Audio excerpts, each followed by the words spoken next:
देखिए, कहा जाता है कि किस्मत अच्छी हो तो पड़ोसी अच्छे होते हैं। हमारी किस्मत इतनी अच्छी नहीं कि ऐसे पड़ोसी हमें मिले। अब पाकिस्तान को उसकी हैसियत याद दिलाने के मामले में सिर्फ सरकार ही नहीं है। देखिए, इस मामले में हम सब एक हैं, हम सब बिल्कुल क्लियर है। सत्ता पक्ष और विपक्ष, पूरा देश एक साथ दिखता है। सपा सांसद अवधेश प्रसाद का कहना है कि पाकिस्तान भुखमरी की वजह से अपना मानसिक संतुलन ही खो चुके हैं। सुनिए। पाकिस्तान अपनी हैसियत से ज़्यादा बोल रहा है। कहीं न कहीं उसको गलत फहमी है। पाकिस्तान की वर्तमान स्थिति ऐसी नहीं है कि हमारे देश भारत, जिसका एक महान और बड़ा इतिहास है, गौरवशाली इतिहास है, हमारी गौरवशाली परंपराएं हैं, अनेकता में एकता का सूत्र है जो बहुत मजबूत है। तो हमारे देश के लोग, देवतुल्य जनता महान है। कभी भी जब देश के ऊपर संकट आता है तो सारा देश एक झंडे के नीचे और एक विचारधारा के अंदर आकर उसका मुकाबला करता है।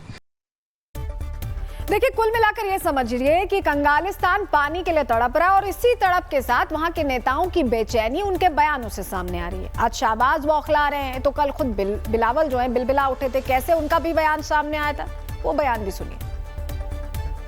सब एक होके मोदी की बर्बारियत पे, मोदी के इस हमले के बारे में, मोदी के इस इरादे के बारे में आवाज उठाना है और जिद्दोजहद करना है ताकि इस जुल्म को भी हम रोक सके। अब की भारत ने जंग की बात की, लेकिन अगर जंग छेड़ा गया है तो हम शाह अब्दुल लतीफ बिठाई की धरती से मोदी सरकार को बताना चाहेंगे कि हम पीछे नहीं हटते, हम झुकते नहीं हैं। और अगर आप सिंधु की तरह इस किस्म की हमला के बारे में सोचेंगे तो फिर पाकिस्तान के हर सूबे के अवाम आपका मुकाबला करने के लिए तैयार है और ये ऐसे जंग है जो आप जरूर हारेंगे। देखिए, कितनी बड़ी बड़ी बातें कर रहे हैं कि हम मुकाबले के लिए तैयार हैं, हम झुकते नहीं हैं। इनको थोड़ा इतिहास याद कर लेना चाहिए कि भारत ने इनकी क्या स्थिति की। पहले तो देश को 2 टुकड़ों में बांट दिया। अभी ऑपरेशन सिंदूर में इन्हें मजबूरन डीजीएमओ से फोन कराना पड़ा कि भाई बस कर दो, ब्रह्मोस मत चलाओ। ये कैसे भूल जाते हैं ये सारी बातें। शाहबाज और बिलावल की इस बिलबिलाहट पर असदुद्दीन ओवैसी क्या कह रहे हैं, उनको भी सुनिए। ब्रह्मोस है हमारे पास, और फिर उनको ये भी समझना चाहिए कि उन्होंने खुद कहा कि मैं स्विमिंग कॉस्ट्यूम में था तो मुझे मालूम हुआ कि 9 एयरबेस चले गए। इस तरह की बकवास उनको नहीं करनी चाहिए। आप एक मुल्क के वजीर आजम हैं, आप एक कुछ तो खैर आपको उसका पासो लिहाज नहीं होगा, मगर इस तरह की आप जबान इस्तेमाल कर रहे हैं जो हम पे कोई असर नहीं करेगा। पानी इंडस वाटर ट्रीटी को सरकार ने एबेंस में रखा है। अब एबेंस में रखा है तो बजाय उसके कि आप थोड़ा तब्दीली दिखाते, आप धमकी दे रहे हैं, तो धमकी का असर कुछ नहीं होगा भारत के ऊपर। अब बहुत हो गया। देखिए, ओवैसी भी कह रहे हैं कि धमकी का असर कुछ नहीं होगा। और क्योंकि मैंने 1971 की याद दिला दी, ऑपरेशन सिंदूर की याद दिला दी, तो बालाकोट स्ट्राइक, सर्जिकल स्ट्राइक की भी थोड़ी सी याद कर लें बिलावल भुट्टो, तो समझ में आ जाएगा उन्हें कि उनका क्या क्या हश्र हुआ है जब जब उन्होंने हमें छेड़ने की कोशिश की है। अब आपको प्रधानमंत्री नरेंद्र मोदी का वो वायरल बयान याद होगा, वो याद दिलाते हैं आपको। हिप्रोक्रेसी की भी सीमा होती है। आज ये बयान अमेरिका पर बिल्कुल फिट बैठता है। कैसे, ये समझिए। ट्रंप मुनीर की संगत में थोड़ा सनक गए हैं और उनकी ये सनक अमेरिका के बयानों में भी नजर आती है। आप ये जो तस्वीर देखिए, अमेरिका और पाकिस्तान एक जॉइंट स्टेटमेंट रिलीज किया, उसकी तस्वीर हम आपको दिखा रहे हैं। इसमें अमेरिका पाकिस्तान की तारीफ कर रहा है कि वो अच्छी तरह से आतंकवाद के खिलाफ लड़ रहे हैं। जी हाँ, ये लिखा है इसमें। मतलब जिस पाकिस्तान का दूसरा नाम ही आतंकिस्तान है, जहां आतंक की क्लासेस दी जाती है, कोचिंग सेंटर्स चलाए जाते हैं, जिसने दुनिया को आतंकवाद एक्सपोर्ट किया हो, अब वो ही पाकिस्तान अमेरिका के लिए आतंकवाद से लड़ने वाला देश बन गया है। ये बयान आप जो देख रहे हैं जारी किया गया, इसी से जुड़ा एक बयान सुनवा रहे हैं आप, सुनिए। That there has been a U.S.-Pakistan counterterrorism dialogue that was established. At this dialogue in Islamabad, the United States and Pakistan reaffirmed their shared commitment to combating terrorism in all its forms and manifestations during this latest round of the talks in Islamabad.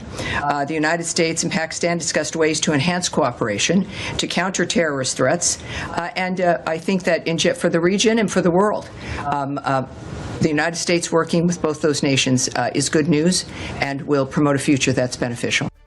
तो US प्रवक्ता Temi Bruce को आपने सुना, ये कह रही हैं कि बहुत बेनिफिशियल होगा, फ्यूचरिस्टिक अप्रोच के साथ ये नया बयान जारी किया गया है। लेकिन क्या अमेरिका भी अब ये भूल गया है कि ओसामा कहां मिला था?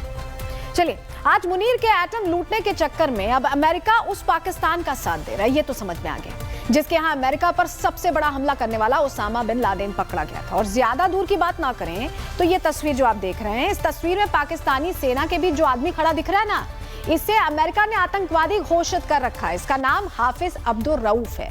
अब सवाल तो अमेरिका से भी होना चाहिए कि वो अपने देश के लोगों को किस लिए धोखे में रख रहे हैं, एक आतंकी मुल्क के साथ हाथ क्यों मिला रहे हैं? क्या ट्रंप सरकार अमेरिका के लोगों को आतंकवाद का तोहफा देना चाहती है? फिर से वैसी तस्वीर बर्बादी वाली चाहती है जैसे पहले आई थी सामने अमेरिका में और अब अलग अलग देशों में, ज्यादातर भारत में सामने आती रहती? सवाल यही है।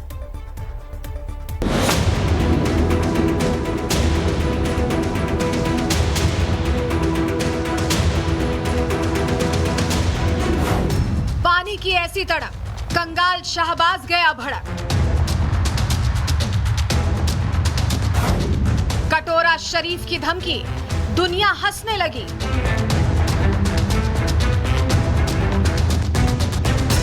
भूखे प्यासे शाहबाज शरीफ की आज उस वक्त चीख निकल पड़ी जब उसने मुल्ला मुनीर को ट्रंप के साथ बिरयानी खाते देखा। पानी के लिए पल पल तरसते कंगालिस्तान के कंगाल पीएम का गला सूखा तो वो अपना धैर्य खो बैठे। पहले तो हाथ जोड़कर भारत से पानी पिलाने की अपील की, लेकिन भारत ने अनसुना किया तो सूट बूट पहनकर रूखे सूखे गले से भारत को धमकाने पर आमादा हो गए। लेकिन उनकी ये धमकी किसी कॉमेडी से कम नहीं थी। पाकिस्तान की एक बूंद भी तुम पाकिस्तान से छीन नहीं सकते। पहलगाम आतंकी हमले के बाद भारत ने पाकिस्तान का दाना पानी बंद कर दिया था। सिंधु जल समझौता सस्पेंड कर दिया गया। पाकिस्तान को पानी पहुंचाने वाले तमाम डैम बंद कर दिए गए। दूसरी तरफ नए डैम और नहरें बनाने की योजना भी चल रही है, जिसके तहत सिंधु का पानी भारत के दूसरे राज्यों की तरफ मोड़ा जा सके। भारत के इस कड़े कदम के बाद पाकिस्तान बिलबिलाया हुआ है। वहां के हुक्मरान लगातार भारत के खिलाफ आग उगल रहे हैं। भारत ने आतंकियों की इस गीदड़ भभकी को सुनना ही बंद कर दिया है। भारत ने साफ किया है कि आतंकियों के साथ किसी तरह की रियायत नहीं बरती जाएगी, जिससे भारत से रहम की उम्मीद करने वाले आतंकी की बौखलाहट निकल कर सामने आ रही है। जबकि भारत पाकिस्तान में सिंधु को सुखाने के प्लान पर अडिग है। ऐसा लगता है कि पाकिस्तान को खोखली धमकियां देने की आदत पड़ चुकी है। वर्तमान में इनके फील्ड मार्शल मुल्ला मुनीर अमेरिका में बैठ के ये कहते हैं कि हिंदुस्तान जो सिंधु नदी के ऊपर डैम बनाएगा हम उसे मिसाइलों से उड़ा देंगे। इनके जो